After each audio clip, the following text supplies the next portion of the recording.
కూటమి ఎమ్మెల్సీ అభ్యర్థి పేరాబత్తుల రాజశేఖర్ కు మద్దతుగా పశ్చిమ గోదావరి జిల్లా అత్తిలిలో ఎమ్మెల్యే ఆరిమిల్లి రాధాకృష్ణ ప్రచారం చేశారు. ఓటర్ల ఇంటికి వెళ్లి ఓట్లు అభ్యర్థించారు. పల్నాడు జిల్లా ఇరికేపల్లిలో 20 కుటుంబాలు టీడీపీలో చేరాయి. దాచేపల్లిలో ఎమ్మెల్యే ఎరపతినేని శ్రీనివాసరావు సమక్షంలోనే పార్టీ కండువాలు కప్పుకున్నారు. తిరుపతి జిల్లా వెంకటగిరి శివారులో 1,80,00,000 వ్యయంతో నిర్మించిన నగరవనాన్ని ఎమ్మెల్యే కూరుగొండ రామకృష్ణ ప్రారంభించారు. పట్టణానికి సమీపంలో ఏర్పాటు చేసిన ఈ నగరవనం వాకర్లకు అనువుగా ఉంటుందన్నారు. అల్లూరు జిల్లా జీకే వీధి మండలం జర్రేల గిరిజన సంక్షేమ ఆశ్రమ పాఠశాల డిప్యూటీ వార్డెన్పై సస్పెన్షన్ వేటుపడింది.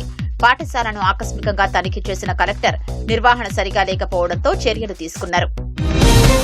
నంద్యాల జిల్లా ప్యాపిలి మండలం హుసేనాపురంలో ఎక్సైజ్ సిబ్బంది దాడులు నిర్వహించి 600 లీటర్ల బెల్ల మూటను ధ్వంసం చేశారు. 25 లీటర్ల నాటుసారాతో పాటు 1125 కిలోల బెల్లంను స్వాధీనం చేసుకున్నారు. ఇద్దరిపై కేసులు నమోదు చేశారు. మాఘ పౌర్ణమి సందర్భంగా శ్రీకాళహస్తి ఆలయంలో స్వామివారికి ఘనంగా త్రిశూల స్నానం నిర్వహించారు. పంచమూర్తుల్ని స్వర్ణముఖి నదికి తీసుకొచ్చి ప్రత్యేక పూజలు చేశారు. అనంతరం నదిలో త్రిశూలానికి స్నానం చేయించారు. ఎన్టీఆర్ జిల్లా పెనుగంచిప్రోలు తిరుపతమ్మ అమ్మవారి పెద్ద తిరునాళ్లలో భాగంగా జలబిందెల ఉత్సవం వేడుకగా సాగింది. అమ్మవారి వంశీయులు మున్నేరు నుంచి మట్టి కుండల్లో నీటిని తీసుకొచ్చి ఆలయంలో పెట్టడంతో ఉత్సవం ముగిసింది. ఏలూరు జిల్లా పట్టిసీమలోని భద్రకాళి సమేత వీరేశ్వర స్వామి ఆలయాన్ని ఎస్పీ ప్రశాంత్ కిషోర్ దర్శించుకున్నారు. మహాశివరాత్రి ఉత్సవాలు శాంతియుతంగా జరిపేందుకు కట్టుదిట్టమైన ఏర్పాట్లు చేశామని ఎస్పీ తెలిపారు.